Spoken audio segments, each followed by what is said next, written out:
Assalamualaikum dan salam Sarawakku sayang. Bersama saya Fidah Macrang. Tumpuan berita. Kolaborasi yang utuh pengurusan dan pembangunan sumber manusia HRDM dan penggerak sumber manusia HRC memainkan peranan dalam penyampaian perkhidmatan penjawat awam Sarawak yang cemerlang. Setiausaha Kerajaan Sarawak Datuk Amar Jaul Samayon berkata HRDM telah mewujudkan audit tenaga manusia dan organisasi bagi menyediakan perkhidmatan yang meningkatkan nilai operasi sektor awam Sarawak melalui penilaian yang sistematik tabir urus pengurusan risiko dan kawalan. It is a very comprehensive method to review our current HR policies, our procedures, documentation and even systems to identify areas for further improvement in the HR function. It also assesses the organization HR compliances with the ever-changing rules and regulation. And due to the ever-changing demand and challenges in HR, the audit function is aspiring to expand its responsibilities to include a full spectrum of risk management in regards to human resource management. Beliau berkata demikian ketika menyempurnakan Majlis Ramah Tamah Raya dan Pragawai HRDM dan HRC di Kuching pada Jumaat. Datuk Amar Jaul menambah dalam memacu penjawat awam Sarawak ke arah strategi pembangunan pasca COVID-19 PCDS 2030, HRDM mengenal pasti kepentingan pendekatan humanistik melalui psikologi dan kaunseling dalam pelbagai aspek pengurusan perkhidmatan awam. Sehubungan itu, katanya HRDM akan menganjurkan SCS Values Through Leadership 2022 dengan kerjasama Unit Integriti dan Ombudsman Sarawak yang akan dirasmikan oleh Premier Sarawak Datuk Patinggi Tan Sri Dr. Abang Abdul Rahman Zuhari Tun Datuk Abang Openg. This seminar, I believe, is a very good platform for leaders to understand better how values can impact performance and service delivery, to recultivate the philosophy of an honor to serve among all CS workforce and for SCS leaders. Tegas Datuk Amar Jaul, isu berkaitan sumber manusia tidak dapat diselesaikan dengan tepat dan pantas tanpa kolaborasi yang utuh semua pihak. Turut hadir Peguam Besar Negeri Datuk Seri Talat Mahmud Abdul Rashid, Pengerusi Suruhanjaya Perkhidmatan Awam Negeri Sarawak Datuk Abdul Ghafur Sharif dan Pengarah Unit Pengurusan dan Pembangunan Sumber Manusia Datuk Ismail Muhammad Hanis. Seterusnya, Ragat Foundation telah menganjurkan rumah terbuka Aidilfitri bersama 60 anak-anak di bawah tajaan Red Profile Sdn Bhd, Rumah Kanak-kanak Toh Puan Hajah Norkiah dan Rumah Penjagaan Anak Saudara Kita. Pengurusinya Toh Puan Datuk Patinggi Ragat Kudi Taib hadir menyempurnakan majlis berkenaan yang diadakan di sebuah hotel di Kuching pada Jumaat. Dalam majlis tadaan Red Profile Sdn Bhd, Genesis Circle Sdn Bhd dan Greenleaf Food and Beverage Sdn Bhd itu, Toh Puan Datuk Patinggi Ragat telah menyerahkan sumbangan duit raya kepada anak-anak yatim yang hadir. Majlis itu dihadiri isteri kepada Speaker Dun Sarawak Datuk Fatimah Muhammad Iskandar, Ahli Parlimen Batang Lupa Datuk Seri Rohani Abdul Karim, Ketua Pegawai Eksekutif Red Profile Sdn Bhd Datuk Emad Ibrahim, Pengarah Genesis Circle Sdn Bhd Michael Leong, Pemangku Ketua Pegawai Eksekutif Ragats Foundation Datuk Rifayuddin Hussein dan div-div kenamaan yang lain. Sementara itu, Dewan Bandaraya Kuching Utara DBKU turut menganjurkan Majlis Ramah Tamah Aidilfitri bertempat di lobi Ibu Pejabat DBKU Kuching pada Jumaat. Majlis diserikan lagi dengan kehadiran Premier Sarawak Datuk Patinggi Tan Sri Dr. Abang Abdul Rahman Zuhari Tun Datuk Abang Openg serta isteri Puan Sri Datuk Amar Jumaani Tun Tuanku Bujang. Sebanyak 6 tapak gerai juadah Hari Raya dibuka untuk hidangan kepada para jemputan dan juga kaki tangan DBKU sendiri.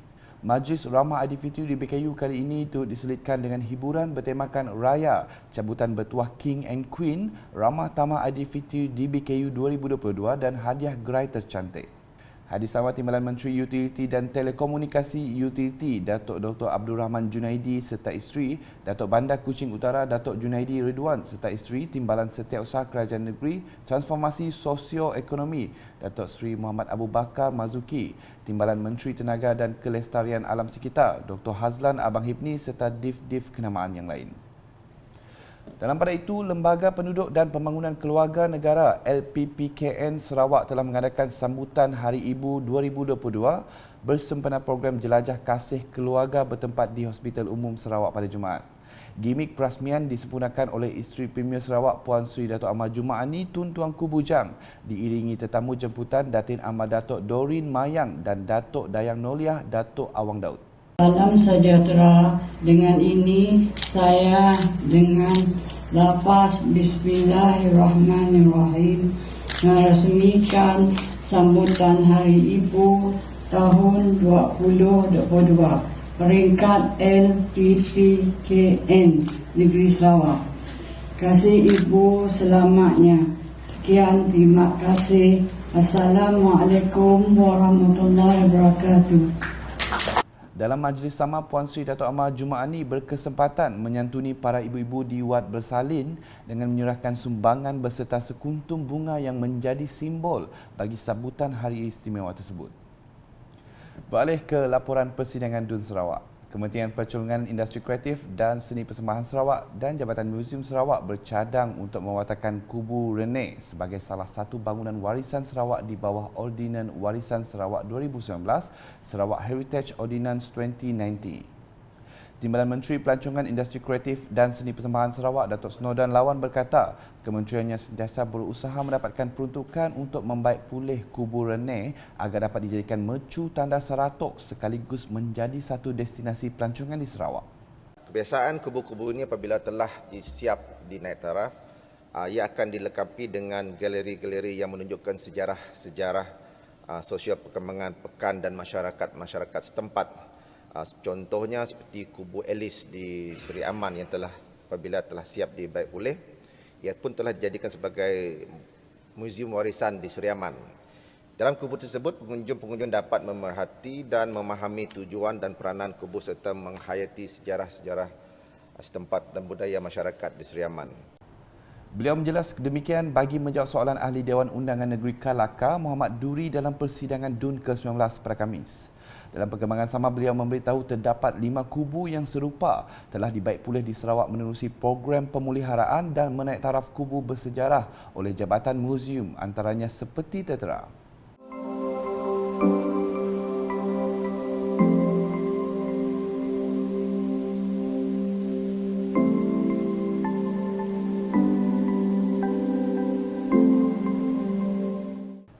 Selanjutnya, Sarawak boleh mendapat manfaat yang amat besar selain mewujudkan peluang pekerjaan yang berpendapatan tinggi dengan industri baru yang wujud dan bakal berkembang dengan pengenalan rang Undang-Undang RUU Hutan Pindaan 2022. Menurut Ahli Dewan Undangan Negeri Terbedu Dr. Simon Sinang Badar, pembentangan RUU berkenaan oleh Timbalan Premier Datuk Ahmad Wan Tengah Ali Hassan sangat tepat pada masanya. Jelasnya, Sarawak dengan keluasan hutan seluas 7.91 juta hektar memiliki kapasiti yang mencukupi untuk menyimpan stok karbon yang memberikan Sarawak beberapa kelebihan. The bill with the intention to firstly make carbon stock as one of our produce, secondly to create amenity forest and permanent forest, thirdly to give the power to the government to approve all activities related to carbon stocks and trading, and lastly to introduce forest carbon license is so correct and is so timely, and it should be supported by all members of this august house. Beliau berkata demikian ketika membahaskan RUU Hutan Pindaan 2022 dalam persidangan DUN Sarawak ke-19 pada Khamis. Dalam pada itu, Dr. Simon turut mengucapkan tahniah kepada Premier Sarawak Datuk Patinggi Tan Sri Dr. Abang Abdul Rahman Zuhari Tun Datuk Abang Openg yang berpandangan jauh dalam membangunkan ekonomi baru ini. Katanya ia adalah selaras dengan ucapan Tuan Yang Terutama TYT yang di-Pertua Negeri Sarawak Tun Pehin Sri Abdul Taib Mahmud dalam meneroka idea-idea baru untuk membangun dan menjana pendapatan tanpa memusnahkan sumber asli Sarawak yang kaya dan luas. Dalam pada itu, Ahli Dewan Undangan Negeri Lingga Dayang Norazah Awang Sohor berharap Kerajaan Sarawak dapat meluluskan kerja-kerja menaik taraf loji rawatan air meludam dalam masa terdekat. Beliau memberitahu ini adalah bagi mengurangkan isu air kotor di kawasan sekitar. Jelasnya, pada masa ini Meludam dan Triso mempunyai loji rawatan air yang dapat membekalkan sebanyak 2 juta liter air sehari kepada penduduk di situ. Namun mereka sering mengadu menerima kualiti bekalan air yang kotor dan berbau sehingga tidak sesuai untuk kegunaan seharian. Hasil kajian mendapati 2 perkara utama menjadi punca isu bekalan air kotor sering berlaku. Yang pertama adalah bekalan elektrik yang tidak mencukupi menyebabkan proses rawatan air di loji seringkali mengalami masalah hingga berlakunya pengepaman air tidak terawat disalurkan ke tangki aras tinggi. Yang kedua, kerja-kerja membersih tangki aras tinggi akibat pengepaman air tidak terawat tidak dapat dilakukan secara manual dan memerlukan bantuan mesin khas. Beliau berkata demikian ketika membahaskan usul penghargaan atas ucapan Tuan Yang Terutama Yang di-Pertuan Negeri Sarawak dalam persidangan DUN Sarawak ke-19 pada Jumaat. Mengulas lanjut, katanya cadangan projek tersebut diusulkan oleh pihak jurutera Jabatan Bekalan Air Luar Bandar JEBAB bahagian Betong dalam mesyuarat yang diadakan bersama beliau pada 11 Mei lepas. Dalam perkembangan lain, Ahli Dewan Undangan Negeri Dudong Datuk Seri Tiong King Sing berharap Jabatan Bekalan Air Luar Bandar JEBAB dapat mempertimbangkan untuk membenarkan beberapa bekalan daripada saluran paip baru untuk Sibujaya dan Eco Garden. Ujarnya langkah ini bagi mengatasi tekanan air rendah yang membelenggu dua kawasan tersebut. Beliau juga berharap JEBAB dapat mempertimbangkan permohonan mempercepatkan pembinaan loji rawatan air tambahan baru di Kanoit yang telah dirancang lebih awal oleh agensi.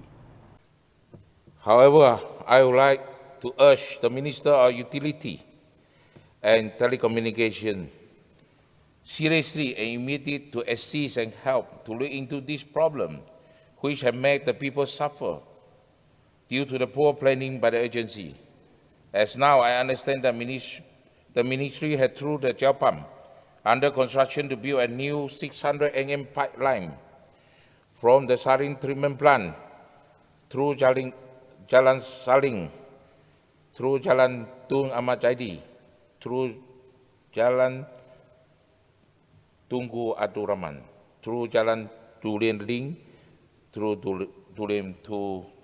Durian Bridge and to KJT and connected to Kanawik. Unfortunately, this route bypassed Sibujaya and Eco Garden, which had accounted for 55,000 people. Datuk Seri Tiong berkata demikian ketika membahaskan usul penghargaan atas ucapan Tuan Yang Terutama Yang di-Pertuan Negeri Sarawak dalam persidangan DUN Sarawak ke-19 pada Jumaat. Tegasnya, masalah tekanan air rendah di Sibujaya sejak 7 tahun lalu sering menghantui penduduk di situ dan perkara sama turut dihadapi penduduk di Eco Garden selama 10 tahun. Jelasnya perkara ini telah menyebabkan ramai pembeli rumah di kawasan Eco Garden belum dapat berpindah kerana tiada bekalan air. Sekian edisi Tengah Hari bersama saya Fidaus. Berita lebih lanjut boleh didapati di semua platform media sosial UKAS termasuk portal ukas.sarawak.gov.my dan UKAS channel di YouTube. Salam UKAS.